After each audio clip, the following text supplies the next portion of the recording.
जी नमस्कार, मैं आपका अपना राजन राही कन्वर्सेशन न्यूज़ में आप सभी का बहुत बहुत स्वागत। दर्शकों, आज आपको एक महत्वपूर्ण बात बताने जा रहा हूँ। अगर आप किसी प्रॉपर्टी के मालिक हैं और आप उस पर किराए पे किसी को देने के लिए सोच रहे हैं, तो आज का पूरा इंटरव्यू आपको अंत तक देखना होगा। मैं आपको बता दूं, कीर्ति नगर प्रॉपर्टी का मुद्दा है। एक मकान मालिक ने किसी फैमिली को किराए पे रहने के लिए दिया। जब वो किराया मांगने जाए तो उल्टा उस पर केस कर दिया। उसने कहा कि मेरा मकान खाली कर दो, तो किराएदार ने मकान मालिक पे ही केस कर दिया। लेकिन एक समस्या का समाधान किया आकाशदीप मलिक ने। हाँ, जब मकान मालिक हताश होकर कानून के पास गया, आकाशदीप मलिक से बात करी, तो उन्होंने कुछ ही तारीखों में इस समस्या का समाधान कर दिया।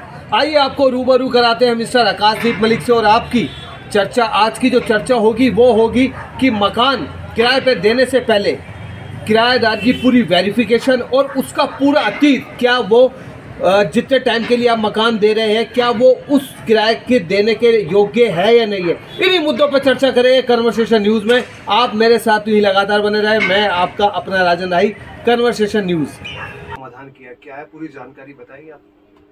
इसमें रिपोर्टर साहब, ये जो प्रॉपर्टी थी ये कीर्ति नगर में सिचुएटेड है और कीर्ति नगर में सिचुएटेड होने के बाद इस प्रॉपर्टी को 2018 में किराए पे दिया था, 2016 में मेरे क्लाइंट ने।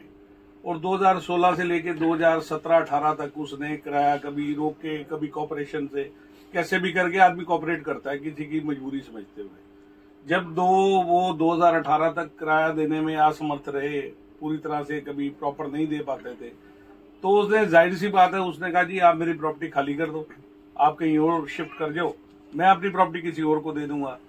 तब यहाँ पे ना इन लोगों की मॉडस ऑपरेंडी वहां पे आती है, क्योंकि इन लोगों की मॉडस ऑपरेंडी ये होती है कि ये पिछले मकान मालिक को ठग के आते हैं और नया मकान ऐसा ढूंढते हैं जिसकी हैसियत हो, जो मकान मालिक जो है ना सॉलिड हो, पैसे से, बैकग्राउंड से, ताकि इनकी इलीगल डिमांड्स को वो फिलफिल कर सके। मतलब पहले से प्री प्लान होता है। प्री प्लान होता है, ये सब कुछ प्री प्लान होता है, इनकी मॉडस ऑपरेंडी होती है। और ये हमारे समाज में कई लोग ऐसे हैं जिनका काम ही यही है, मकान किराए पे लेना, बाद में ब्लैकमेल करना, ब्लैकमेल करके उसका जितना टाइम भी उस किराए पे मकान में रहते हैं, इधर अपना कोर्ट में आने के बाद उतने टाइम के तो वैसे किराया नहीं देते, उससे पहले भी नहीं देते।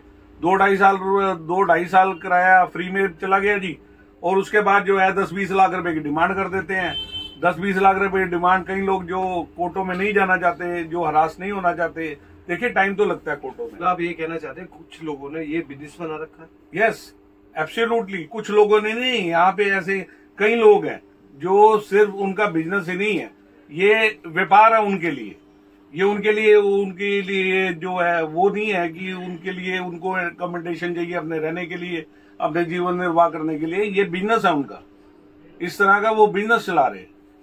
ये अच्छे खासे एरिया में जाके मकान लेते हैं, महंगे से महंगे किराए पे लेते हैं, महीने 2 महीने बाद उसको जो है ये अपना रंग दिखाना शुरू कर देते हैं, फिर उससे मोटी डिमांड करते हैं। अच्छा, इसमें मुझे एक चीज जो महसूस हो रही है, मुझे लगता है कि जो लेडीज होती है, मैं आरोप नहीं लगा रहा, लेकिन मुझे लगता है कि वो लेडीज कई बार औरत होने का अपना गलत फायदा भी उठाती है। हाँ बिल्कुल सर, इसमें ज्यादातर जो है लेडीज अपने हस्बैंड के साथ जो है अपने नाम पे टेनेंट प्रेमाइसिस को एग्रीमेंट बनवा लेती हैं। अब देखिए, लेडीज की समाज में इज्जत भी बहुत है। हमारे सारे आपके घर में जो है लेडीज की जो है पूरी मॉडेस्टी बनी हुई है, तो हम लोग थोड़ा सा देखो, जहां लेडीज आ जाती है ना, उस मामले में कोई भी हिचकिचाता है। कोर्ट कचहरी करने में, थाना कचहरी करने में सारे हिचकिचाते हैं। तो लेडीज को कई लोग होती है तो आदमी डर डरा के पैसे दे भी देता है। बहुत से ऐसे मुकदमे हैं जो यहाँ पे मुकदमे नहीं लड़ते, वो लोग पैसे दे के खाली करा लेते हैं, लोगों को पता भी नहीं लगता। क्योंकि जब आपको कानून के दायरे में आप आते हो या कानूनी किसी तरह की प्रक्रिया चाहते हो, तो उसमें टाइम लगता है।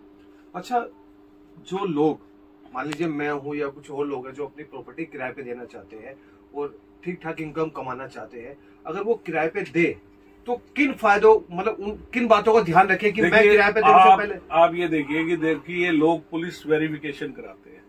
मेरा मानना रिपोर्टर साहब ये है कि पुलिस वेरिफिकेशन के साथ साथ आप उनका बैकग्राउंड भी वेरीफाई कराना चाहिए। अच्छा, वो रेंट एग्रीमेंट भी बनता है? हाँ, रेंट एग्रीमेंट भी बनता है। उसको आप बजाय नोटरीराइज कराने के प्रॉपर रजिस्टर्ड कराएं, और वो भी प्रॉपर रजिस्टर्ड कराने से पहले उसका बैकग्राउंड क्या है, अच्छा, उसका कौन से, यस, किराएदार को रखने से पहले आप सिर्फ उसकी वेरिफिकेशन, पुलिस वेरिफिकेशन ना कराएं।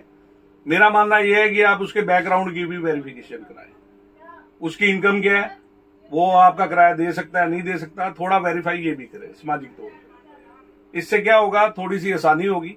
और अगर ये सारी चीजों के अकॉर्डिंगली अगर वो राइट कैंडिडेट निकलता है तो आप उसे किराए पे दे। अगर उसमें कोई त्रुटि नजर आ रही है तो उसको मना कर दे। एटलीस्ट कल को कोर्ट कचहरियों से बचता है आदमी। अच्छा, ये सॉल्यूशन क्या आपने करवा दिया है? हाँ, ये ऑलमोस्ट सोल्यूशन हो गया। हमने पहले अपना रेंट एग्रीमेंट के अकॉर्डिंगली यहाँ पे अपना जो है किराए एरियर्स ऑफ रेंट के ऊपर मुकदमा डाला था, जो कि हमारे को अदालत ने आदेश दिया कि 7.5 लाख रुपए किराया दे दो, जो कि इन्होंने अपील में गए और हाई कोर्ट में अपील में जाने के बाद इनकी जो है शिकस्त हुई। हाई कोर्ट ने भी उस फैसले को मानते हुए इनको मकान भी खाली करने को कहा और मकान खाली करने के साथ पैसा देने को कहा। वहां से जी सर, वहां से ये सुप्रीम कोर्ट तक गए। सुप्रीम कोर्ट ने भी इनको जो है इनको शर्मसार करते हुए, डांट लगाते हुए इनको वापस भेजा कि आप हाई कोर्ट का फैसला ठीक है, उसमें इंटरफेरेंस नहीं करेंगे, आप वापस जाइए, अंडरटेकिंग दीजिए। जब ये लोग अपनी जो है इस तरह के शातिर बने से बाज नहीं आ रहे थे, फिर हमने इनकी कंटेम्प्ट पिटीशन डाली, क्योंकि जो इन्होंने अपील में गए थे उसकी अवहेलना करने के चक्कर में हमने कंटेम्प्ट पिटीशन डाली, जिसके अंदर अदालत ने कल हमें कब्जा मिल गया। और कब्जा मिलने के बाद इन्होंने 2 महीने के अंदर हमारे को 9 लाख रुपए जो हमारे इंटरेस्ट निकलते हैं वो देने हैं। और उसके बावजूद भी इनको दोषी करार करते हुए हेल्ड गिल्टी की है इनकी कंटेम्प्ट में। और उसका फैसला उन्होंने सुरक्षित रखा है 9 तारीख के लिए। और 9 तारीख को आप आइएगा दोबारा, हम आपको एक बहुत अच्छा सा फैसला बताएंगे। और हमें अपनी अदालतों पे पूरा का पूरी तौर से गर्व है। मेरे को एक वकील होने के नाते पूरा गर्व है कि हमें इंसाफ मिलता है। बस आपको थोड़ा दौड़ भाग करनी पड़ती है, इंसाफ मिलता है। अच्छा, ज्यादा वक्त नहीं लूंगा, चलते चलते अंत में एक और सवाल। ऐसे लोगों को आप क्या कहना चाहेंगे जो प्री प्लान करके किसी घर में कब्जा करते हैं और बाद में डिमांड करते हैं? ऐसे लोगों के लिए आपका क्या संदेश है? सर, सत्य की जीत है। किसी भी तरह का झूठ, किसी भी तरह का ये आप अगर गलत काम करते हो तो एक दिन आपको उसकी जो है खमियाजे भुगतने पड़ते हैं। तो मैं तो यही कहूंगा कि देखिए, समाज में रहने के नाते आप जिस तरह की कमाई करते हैं उसी तरह से अपने जो है बाल बच्चों को पालते हैं, उसी तरह का खाना आप घर लाते हैं, वैसे ही संस्कार आप अपने बच्चों को देते हैं। तो अगर इस तरह के पैसे कमाओगे तो कैसे संस्कार दोगे और आगे कैसे उनका जीवन होगा? तो कुल मिला के बुराई पे अच्छाई की जीत हो गई। एक बात इस आज के वीडियो से पता चलती है कि अगर आप अपना मकान किसी को किराए पे दे रहे हैं, वेरिफिकेशन तो सभी कराते हैं नॉर्मली रूप से, लेकिन आप उसके अतीत के बारे में भी जानकारी लें, इसमें सिर्फ आपका बेनिफिट होगा। अब ये आपके ऊपर डिपेंड करता है कि आप जब अपना मकान देते तो पूरी जानकारी लेते या नहीं लेते, लेकिन पर लेनी चाहिए। आप मेरे साथ ही